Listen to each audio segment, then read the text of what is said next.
अस्सलाम वालेकुम, आदाब, सत श्री अकाल। मैं आपका मेज़बान शमसुद्दीन शाह आप तमाम नाज़रीन व सामीन का जेके लीगल केयर में खैर मकदूम करता हूँ। नाज़रीन, गवर्नमेंट ऑफ इंडिया ने नेशनल हाईवे जिसका नाम express way from Katra to Amritsar to Delhi है का तमीर शुरू की है।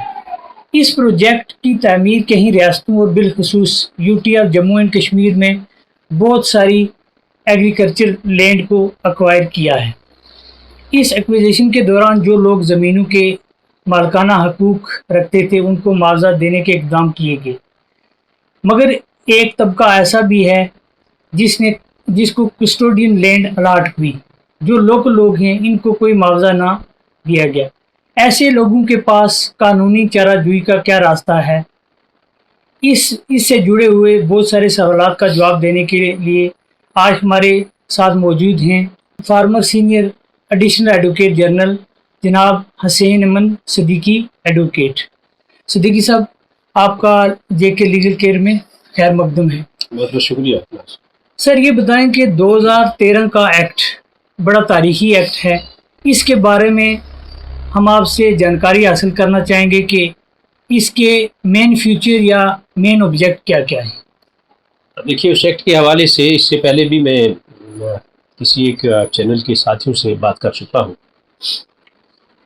लैंड एक्विजिशन का जो कानून इस एक्ट से पहले था यहाँ, वो 1894 का कानून था जो सेंट्रल को गवर्न करता था।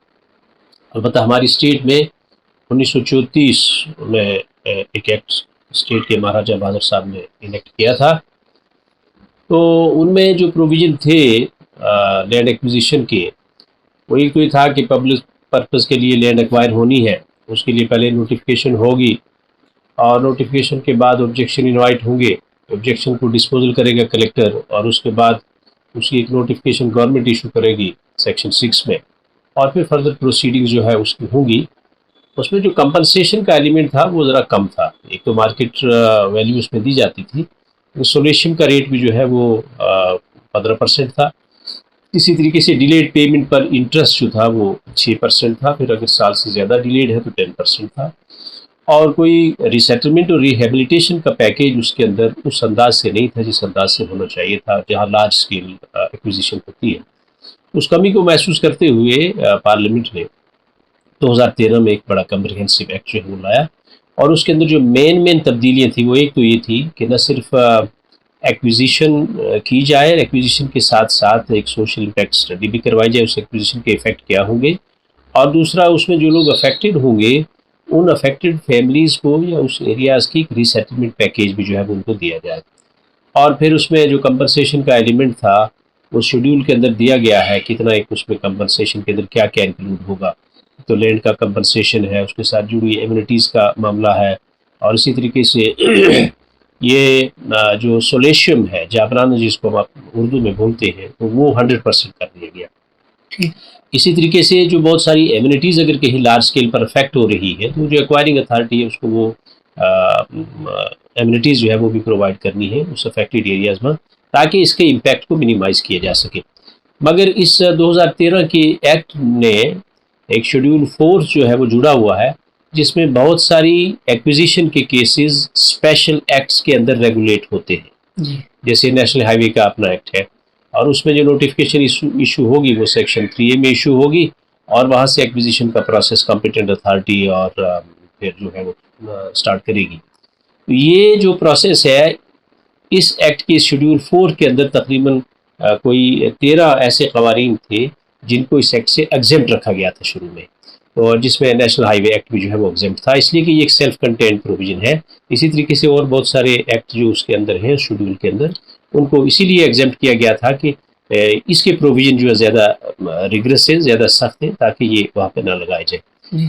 मगर बाद में अब आप देखें कि शायद ये रियलाइजेशन हो गई कि भाई हम एक सिटीज़न के एक तबके को कुछ बेनिफिट दे दें, दूसरे को उससे महरूम रखें, तो ये मुनासिब नहीं है।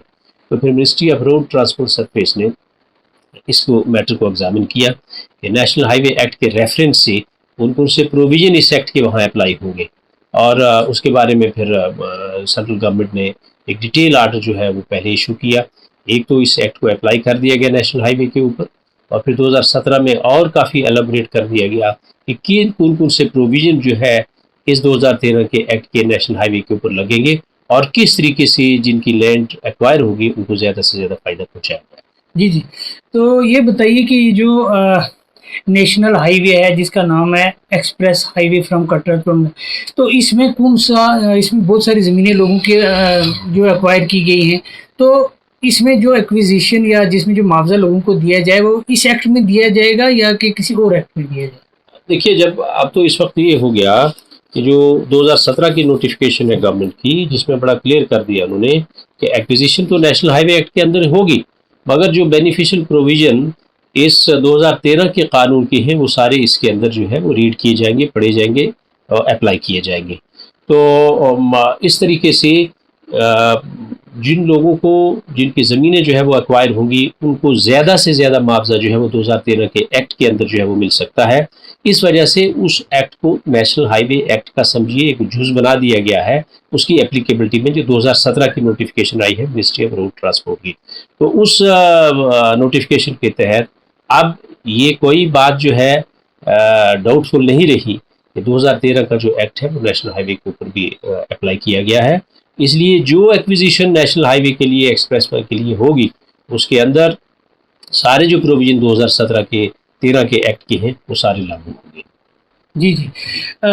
जैसे कि आपने अभी जिक्र किया कि शेड्यूल 4 का, तो 2013 के एक्ट के अंदर जो शेड्यूल 4 है इसमें 13 ऐसे एक्ट्स दर्ज किए गए हैं जिनमें 2013 का एक्ट का इतलाक नहीं होगा, तो इस बारे में हमारे नाज़रीन को ज़रा बताएं। इसलिए कि असल में बहुत सारी जो एक्विजिशन होती हैं वो एक अर्जेंट और कंपलसरी नेचर की होती है, इसलिए गवर्नमेंट ने मुनासिब समझा कि हम अपने हाथ बंद न कर दें। तो सेक्शन 105 है इस 2013 के एक्ट की, उसने कहा हुआ कि government with modification with notification इस एक्ट को अप्लाई कर सकती है, अमेंडमेंट के साथ, चेंजेस के साथ, सब्सट्रैक्शन के साथ वो अप्लाई करेगी। और उस वक्त शुरू में जब ये एक्ट आया तो उन्होंने ये एग्जेम्प्ट कर दिए थे इसमें 13 एक्ट, जिसमें से ancient monument and archaeological sites and remains act है, द एटॉमिक एनर्जी एक्ट है, दामोदर वैली कॉरपोरेशन है, द इंडियन ट्रामवे है, लैंड एक्विजिशन माइंस एक्ट है, मेट्रो रेलवेज है, नेशनल हाईवेज एक्ट 1956 है, petroleum and minerals pipelines acquisition of rights users in land act 1962 है, requisition and acquisition of immovable property act 1952 है, Resettlement of Displaced Person Land Acquisition Act 1948, the Coal Bearing Areas Acquisition and Development Act 1957, Electricity Act 2003, the Railways Act 1989। इनको बाहर करने का मुद्दा यही था क्योंकि बड़ी कहीं अर्जेंट नेचर की एक्विजिशन होती है, जल्दी करना चाहता है फास्ट ट्रैक बेसिस के ऊपर, और मुनासिब यही समझा गया कि ये स्पेशल एक्ट है, इनके अंदर अपना एक सेल्फ कंट्रोल सारा प्रोसीजर है, लिहाजा इनको बाहर निकाला जाए। अगर बाद में चूंकि इस बात के ऊपर जो है वो हुआ कि देखिए हम सिटीजन को further classify for purpose of compensation नहीं कर सकते हैं। कि एक ग्रुप ऑफ सिटीजन वो है जो बेनिफिशियरी होंगे 2013 के एक्ट में, जिसमें गवर्नमेंट ने बड़ा लिबरल जो है पैकेज वो दिया है कंपनसेशन का, और एक तबका वो होगा कि जिनकी एक्विजिशन मान लीजिए नेशनल हाईवे में ही हम कर रहे हैं, मगर इस एक्ट को अप्लाई न करके उन सारे बेनिफिट से उन लोगों को महरूम रखा जाए जो बेनिफिट्स इस 2013 के एक्ट ने दिया है। तो इस वजह से गवर्नमेंट ऑफ इंडिया ने, मिनिस्ट्री ऑफ रोड ट्रांसपोर्ट ने अपने एक ऑर्डर 2017 में, उससे पहले भी इशू किया, और बगैर किसी शक के जो है इस 2013 के एक्ट को अप्लाई कर दिया गया। जितनी भी एक्विजिशन होगी नेशनल हाईवे के लिए, वो सारी एक्विजिशन के ऊपर यूँ समझिए कि जो प्रिंसिपल्स डिटर्मिनेशन ऑफ कंपनसेशन के होंगे वो सारे 2013 वाले एक्ट के जो है वो लागू होंगे। जी जी। तो बहुत सारे जो लोकल लोग हैं उनको वैक्यू प्रॉपर्टी जो है अलाट की गई है, और उनका जो एग्रीकल्चर लैंड है जो, तो उन लोगों को किस कानून के तहत मुआवजा दिया जाएगा? क्या ये 2013 का एक्ट उन पर इतलाक होगा या कि नेशनल हाईवे एक्ट 1956 का इतलाक होगा? देखिए, उसमें तो इशू ये है कि who is an interested person, कौन आदमी इंटरेस्टेड है, वो नेशनल हाईवे एक्ट हो या 2013 का एक्ट हो, उसने डिफाइन किया हुआ है कि यार इंटरेस्टेड पर्सन जो है कंपनसेशन में जिसका इंटरेस्ट है वो आदमी जो है कंपनसेशन क्लेम कर सकता है। अब हम 2013 के एक्ट की सेक्शन 3 पढ़ते हैं, तो इसमें इन्होंने लिखा हुआ है in this act unless the context otherwise requires. इसमें जो डेफिनेशन दी गई है अफेक्टेड फैमिली की, Affected family includes a family whose land or other immovable property has been acquired. A family which does not own any land, but a member or members of such family may be agricultural laborers, tenants, including any form of tenancy or holding of usufruct right, sharecroppers or artisans, or who may be working in the affected area for 3 years prior to the acquisition of the land, whose primary source of livelihood stand affected by the acquisition of land. इसी तरीके से family whose primary source of livelihood for 3 years prior to the acquisition of land is dependent on forest or water bodies and includes gatherers of forest produce, hunters, fishers, folk and boatmen, and such livelihood is affected due to acquisition of land. A member of the family who has been assigned land by the state government or the central government under any of its schemes, and such land is under acquisition. A family residing on any land in the urban area for preceding 3 years or more prior to the acquisition of the land, or whose primary source of livelihood for 3 years prior to the acquisition of the land is affected by the acquisition of such land. अब आप देखेंगे कि इसके अंदर जो affected person की definition है या अफेक्टेड फैमिलीज की डेफिनेशन है वो बड़ी एक्सटेंसिव डेफिनेशन है और उसमें अगर किसी शख्स को एडवर्स इफेक्ट पड़ता है उस एक्विजिशन के साथ तो वो आदमी इंटाइटल है कंपनसेशन क्लेम करने का। अब वो कितना मिलेगा, कैसे मिलेगा, क्या होगा, वो तो कॉम्पिटेंट अथॉरिटी ने उसको जो है वो डिटरमिन करना है। और यहाँ पे लैंड की डेफिनेशन में ये भी लिखा हुआ है, land includes benefits arising out of the land and things attached to the earth are permanently fastened और anything attached to the earth. तो benefit which is arising out of the land is also included in the definition of the land. अब एक आदमी agriculture कर रहा है तो he is direct benefit in the form of agricultural crop from this land, तो ये उसकी लैंड जो है उसकी डेफिनेशन में ही आता है। इसी तरीके से लैंड ऑनर कौन कौन है उसके लिए भी बड़ी एक एक्सटेंसिव सी डेफिनेशन जो है वो उन्होंने दी है यहाँ पे। Land owner includes any person whose name is recorded in the honor of the land or building or part thereof, any person who is granted forest rights, who is entitled to be granted patta rights on the land under any law of the state including assigned lands, or any person who has been declared as such by an order of the court or authority. Then person interested, who is person interested in the matter of acquisition, that has also been defined in this definition clause 10 में है ये। Person interested means all persons claiming an interest in compensation to be made on account of the acquisition of land under this act.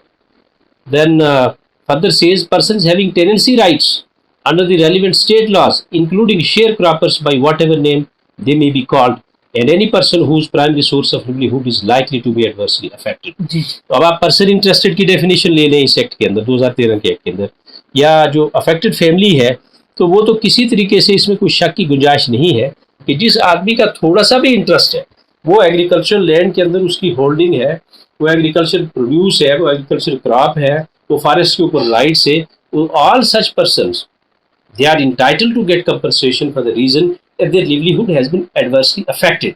इसलिए उनको deny नहीं किया जा सकता ये कंपनसेशन फॉर वन और द अदर रीजन। ठीक, तो इन शॉर्ट में हम आप ये कहना चाहते हैं कि जो वैक्यू लैंड है उनको भी ये मतलब वो भी एलिजिबल हैं कि उनको मुआवजा दिया जाए। देखिए इवैक्यू प्रॉपर्टी का इशू ये है कि उसमें एक तो वो तबका है जिनको हम डीपी कहते हैं, डिस्प्लेस पर्सन्स, जो 1947 के डिस्टर्बेंसेस के एडवर्स सिचुएशन की वजह से वो यहाँ आ गया, अपनी ज़मीन उन्होंने छोड़ दी, तो उनकी एक बड़ी लंबी जदोजहद उनको 1954 के आर्डर के तहत जो है वो ज़मीनें अलाट हुई। उसके बाद बतौर अलाटी जो है वो ज़मीन को कल्टीवेट करते थे मगर राइट्स उसके ऊपर भी कोई ज़्यादा नहीं थे, ये एक टेम्परेरी यूज एंड ऑक्यूपेशन का राइट था, अलाटमेंट का राइट।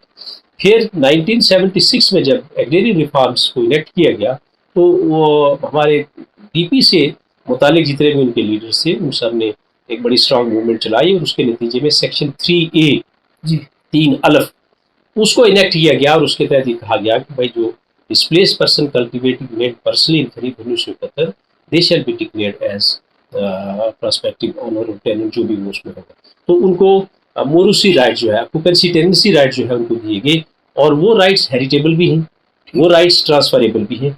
इस तबके के लिए तो कोई प्रॉब्लम नहीं है इसलिए कि उनको 99% इंटाइटलमेंट है कंपनसेशन की। ठीक, अलबत्ता एक तबका वो है जो लैंडलेस टिलर्स थी, वो डिस्प्लेस तो नहीं है मगर वो यहाँ पे उनके पास अपनी ज़मीन नहीं थी, या कुछ तबके ऐसे थे गरीब जिनके पास अपनी कोई ज़मीन नहीं थी, इवैक्यू लैंड या स्टेट लैंड अवेलेबल थी, वो उनको कहीं लोग तहसीलदार ने या गवर्नमेंट की किसी स्कीम के अंदर ग्रो मोर फूड है और स्कीमें अलाट की गई कि चलिए लैंड को एग्रीकल्चर में लाया जाए, लोग जो है एग्रीकल्चर के ऊपर डिपेंडेंट है, तो ज़्यादा से ज़्यादा ये फूड जो है ग्रो करें। उस तबके को कोई राइट्स जो है एज सच इन दी फार्म जैसे एग्रेरियन में सेक्शन 3A है वो नहीं है। तो इस वजह से वो शायद ये एक परसेप्शन है कि चूँकि 3A की जो राइट्स है वो ज़्यादा स्ट्रॉन्ग फुटिंग के ऊपर है और ये जो लोकल अथॉरिटीज़ हैं उनकी इस किस्म की प्रोटेक्शन नहीं, तो दे आर नॉट इंटाइटल्ड। मगर मैं समझता हूँ कि जो डेफिनेशन यहाँ पे अफेक्टेड फैमिली और अफेक्टेड पर्सन की है, इसके अंदर वो लोकल अथॉरिटी भी इंक्लूड है जो इतने लंबे अरसे से ज़मीन को कल्टीवेट कर रहे हैं और उनका लिवलीहुड उसके ऊपर है। अब किस एक्सटेंट तक उनको मिल सकता है, कंपनसेशन क्या है, that is an issue which can be determined by the competent authority और बाय द आर्बिट्रेटर। जो स्कीम है उसकी अपॉइंटमेंट की under national highway act and the rules issued by the central government under that act. तो उसके लिए ऐसा नहीं कि टोटल उनके दरवाजे जो है वो बंद नहीं है। अगर किसी कलेक्टर ने या कॉम्पिटेंट अथॉरिटी ने इस नोशन के अंदर उनको कंपनसेशन या अवार्ड के अंदर नहीं इंक्लूड किया है, तो they have the option, they can seek reference, they can seek determination of their rights through an arbitrator under law. जी जी। सिद्दीकी साहब, आपने टाइम निकाला, आपका बहुत बहुत शुक्रिया। बहुत मुश्किल।